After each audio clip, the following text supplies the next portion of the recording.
So Joe Rogan doesn't get it. He doesn't understand why everybody's all upset with Bud Light. Well, Joe, maybe I can help you understand. Let's get ready to rumble! You can't handle the truth.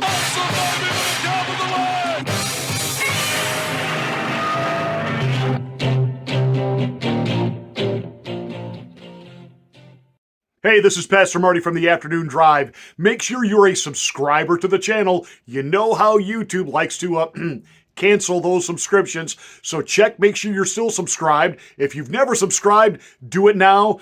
Smack the bell, click the word all to get notification of my daily rants.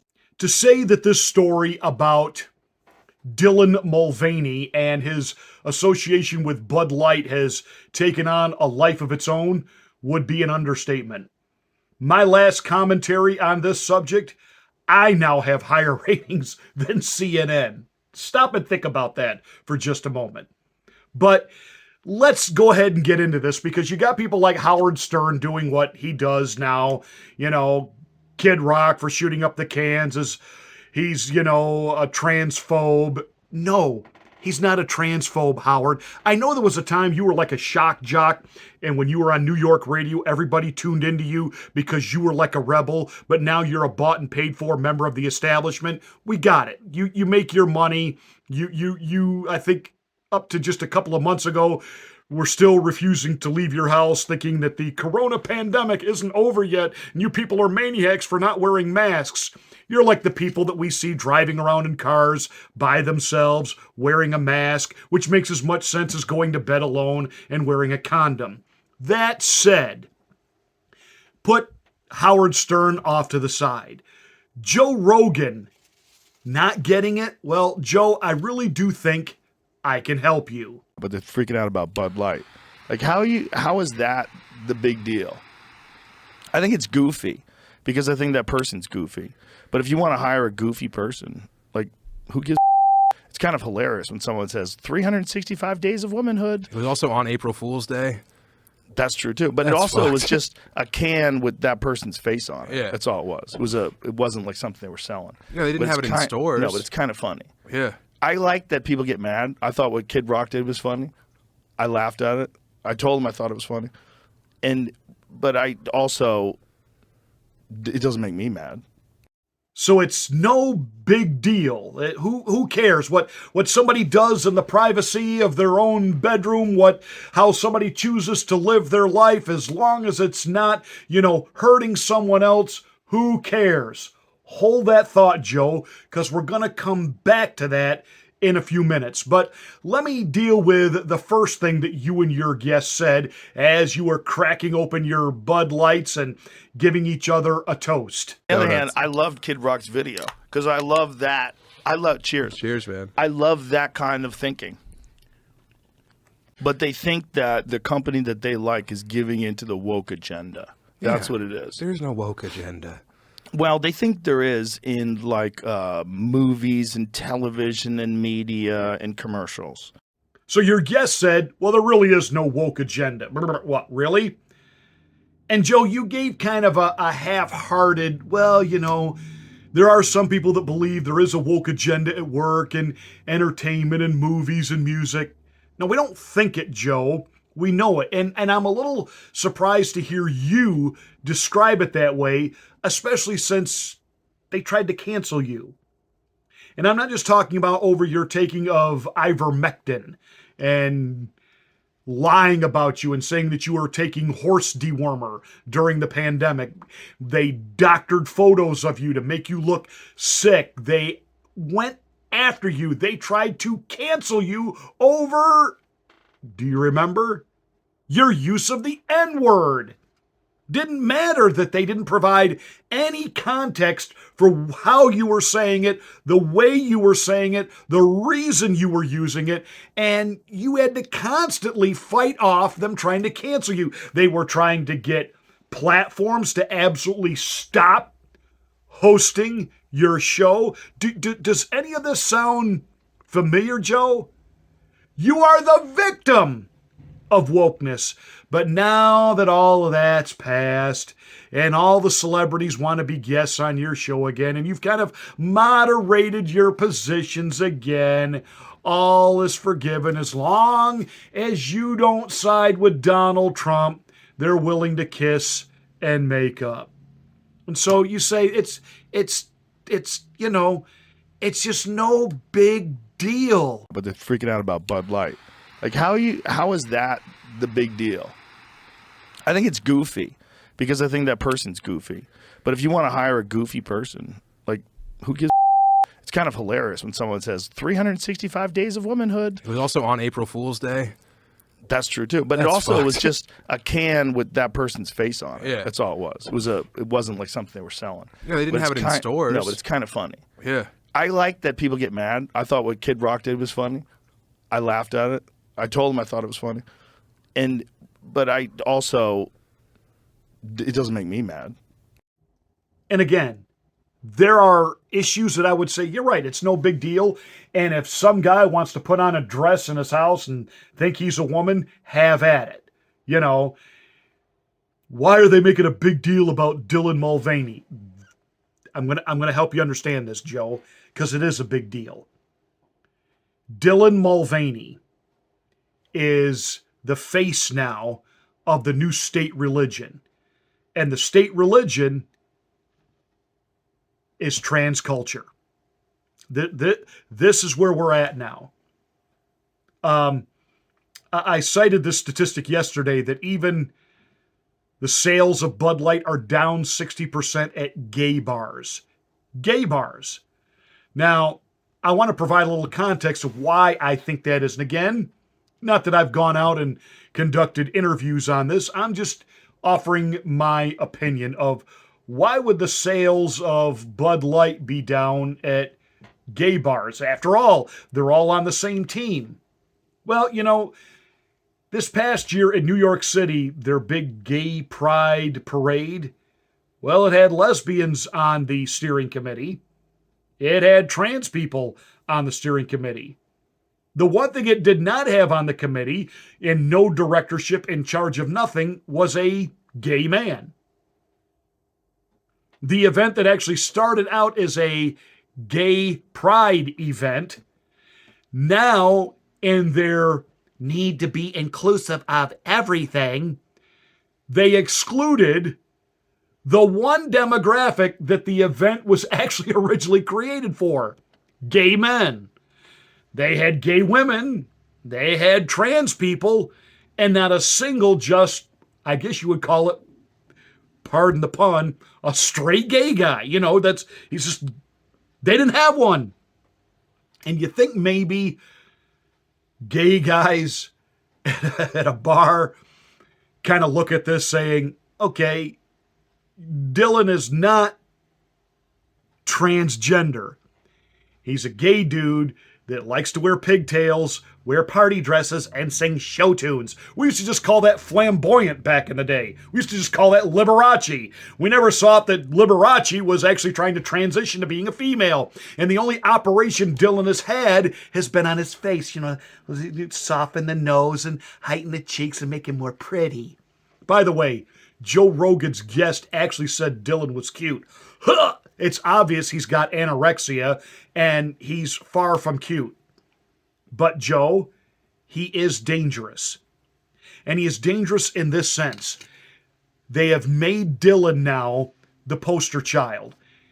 That he is this media sensation, in particular, this online media sensation. He is a social media king. And this is all about programming young people. This is okay. Do this. Be this. This is the reason we have drag queens reading books to 4-year-olds. Why we have kids in Europe going on television shows where trans people are brought out, stripped naked in front of them, and on European TV, apparently they show it.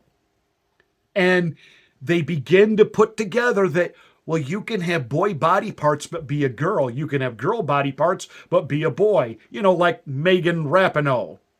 Oh, did you see how she and 40 other athletes have signed a letter that they're calling themselves allies, that they are opposed to this Republican push in Congress to pass a law which basically says high schools and colleges do not have to put transgendered athletes on their female sports teams and call them girls. And why Megan Rapinoe says we stand with the rights of women and we can't have trans women have their rights trampled on. They're not women! And that's the whole tipping point here, Joe. They're not women.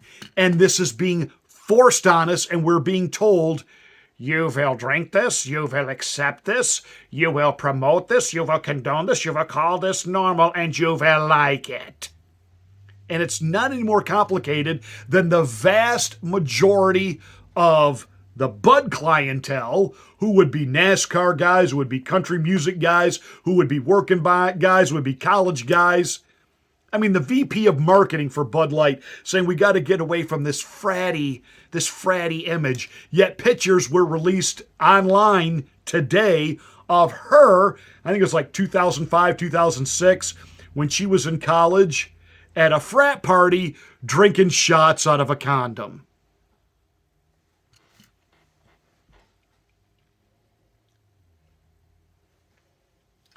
Joe, every day stuff is being thrust on us. Stuff like $4 a gallon for gas. Deal with it. In 8 years, you won't even be able to buy a gas-powered car. You're going to drive an electric car whether you want to or not. We've got a border crisis. We've got a war we want nothing to do with in Ukraine. We've got inflation, which is going to only get worse. We're paying $8 now for a dozen eggs. None of these things can we do anything about. We have an agenda being rammed down our throats at every turn on every conceivable issue. They're coming for our gas stoves. They're coming for our refrigerators. They're coming for the microwaves. They're coming for the air conditioning. I mean, it's just never ending. Big brother, big brother, big brother. And come on. They want to give you the Fauci ouchie, and they want to trace and track and make sure you've had it and scan you and booster you. You saw that. You stood against that, Joe. And now finally, wrapped in simplicity, we got an issue that every American that's fed up with all of this crap can finally have a voice. They don't have to buy Bud Light. There's plenty of other beer out there. And that's what's happening, Joe. That is exactly what's happening. The average American has been pushed and beyond to their limit, and they're done with this. And Dylan Mulvaney is not a girl. And you get it. You're even kind of making fun of it, but you're like, they want to put his face on a beer can, so what? See, it's that attitude why we're where we're at, Joe. We used to, a decade ago, we made fun of the snowflakes on the college campuses. Newsflash, those snowflakes graduated and they're now in management and vice presidencies within these corporations that are now hell-bent on ramrodding their woke culture snowflake agenda on the rest of us. Hello? Even you brought up, nobody seems to be caring about this act going through Congress, which would basically legalize censorship. Yeah, where did it come from? The same people that are shoving Dylan Mulvaney at us. It's all part of the woke cancel culture left.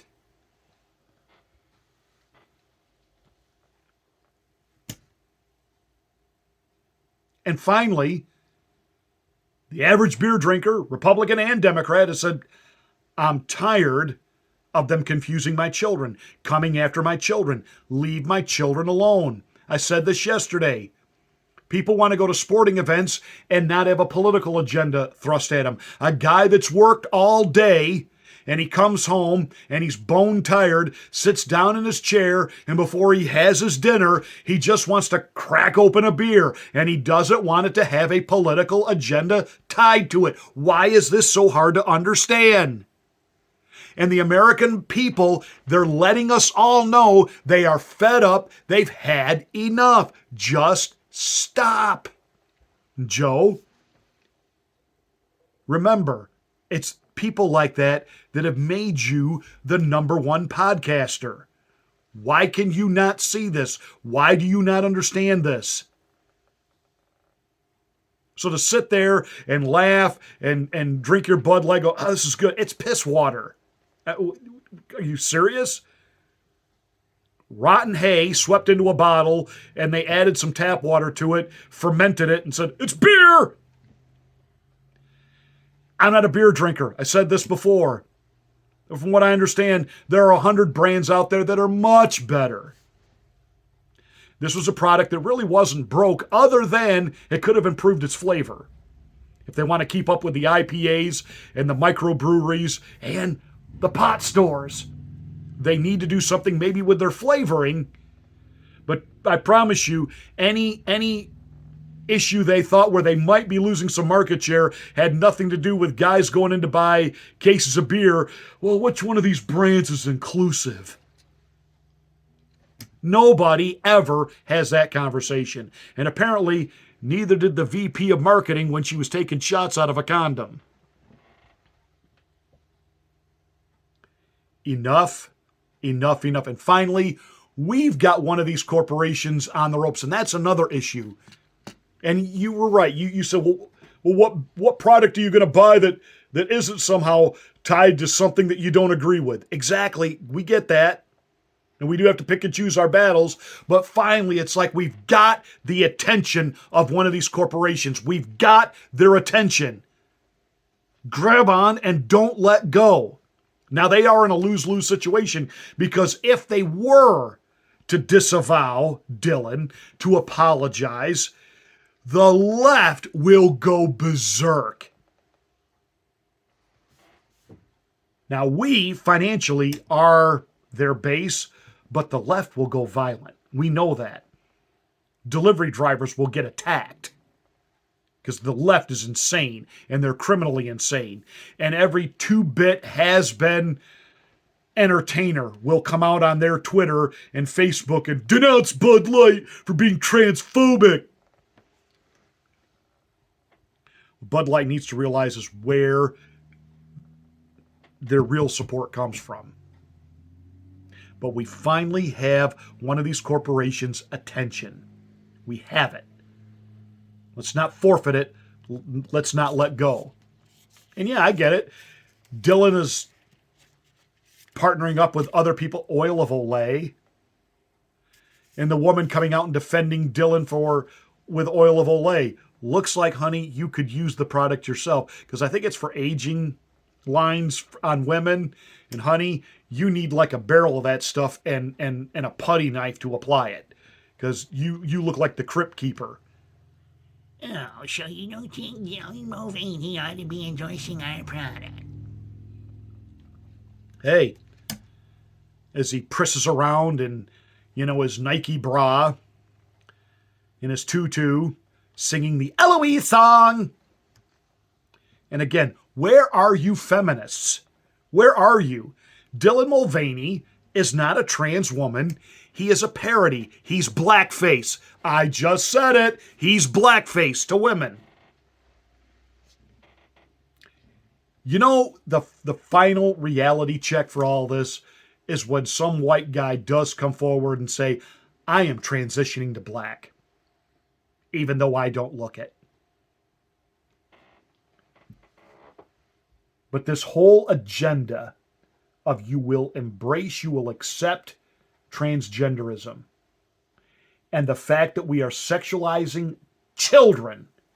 Well, this is so that they don't grow up with the same hang-ups that like your generation has. No, this is about normalizing every type of sexual behavior to children, because eventually the end game of this is the acceptance of pedophilia. And I didn't stutter when I said it. And I said this when the Supreme Court sanctioned same-sex marriage. I can't help who I'm attracted to. This is not a choice. I was born gay. Then a child rapist is born that way, right? I can't help that I'm attracted to 5-year-olds. I can't help that I think I'm a man. I can't help that I think I'm a woman. I can't help that I'm a Furby. Once you say yes to one, you have to embrace all. That's why this is actually a really, really big deal, Joe. And I get it. You're a cage fighter, referee, stand-up comedian. I don't expect you to be super intellectually deep, but you do have the #1 podcast and platform in the country, so I do at least expect you to be somewhat informed.